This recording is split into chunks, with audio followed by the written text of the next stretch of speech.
ಮುಕ್ಕಳೆಪ್ಪ ಸುಳ್ಳು ದಾಖಲೆ ಸೃಷ್ಟಿಸಿ ಹಿಂದೂ ಯುವತಿಯನ್ನ ಮದುವೆ ಆಗಿದ್ದಾರೆ ಎಂಬ ಆರೋಪ ಹಾಗೂ ಪ್ರಕರಣ ಇದೀಗ ಸರ್ಕಾರಿ ಅಧಿಕಾರಿಗಳಿಗೆ ಕುತ್ತು ತಂದಿದೆ. ಉತ್ತರ ಕನ್ನಡ ಜಿಲ್ಲೆಯ ಮುಂಡಗೋಡದ ವಿವಾಹ ನೋಂದಣಾಧಿಕಾರಿ ಕಚೇರಿಗೆ ಬೀಗ ಹಾಕುವಂತಾಗಿದೆ. ಅಷ್ಟೇ ಅಲ್ಲ, ನೋಂದಣಾಧಿಕಾರಿ ಕಚೇರಿ ಸಿಬ್ಬಂದಿಯೂ ನಾಪತ್ತೆಯಾಗಿದ್ದಾರೆ.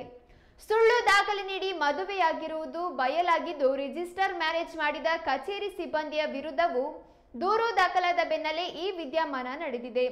ಮುಕ್ಕಳೆಪ್ಪ ಹಾಗೂ ಯುವತಿ ಮನೆಯ ಬಾಡಿಗೆ ತೆಗೆದುಕೊಂಡ ದಿನವೇ ನೋಂದಣಿ ಮಾಡಲಾಗಿದೆ. ಅಂದರೆ ಜೂನ್ 3ರಂದೇ ವಿವಾಹ ಆಗಿದ್ದಾರೆ. ನೋಂದಣಾಧಿಕಾರಿ ಹೇಮಾ ನೋಂದಣಿ ನಿಯಮದ ಪ್ರಕಾರ ಕ್ರಮ ಕೈಗೊಳ್ಳದೆ ವಿವಾಹ ನೋಂದಣಿ ಮಾಡಿಕೊಟ್ಟಿದ್ದಾರೆ.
ಇನ್ನು ಸೆಪ್ಟೆಂಬರ್ 22ರಂದು ಶ್ರೀರಾಮ ಸೇನೆ ಕಾರ್ಯಕರ್ತರ ಜೊತೆ ಬಂದ ಗಾಯತ್ರಿ ತಾಯಿ ಶಿವಕ ನೋಂದಣಾಧಿಕಾರಿ ಕಚೇರಿಗೆ ಮುತ್ತಿಗೆ ಹಾಕಿ ಹೇಮಾರವರನ್ನ ತರಾಟೆಗೆ ತೆಗೆದುಕೊಂಡಿದ್ದರು.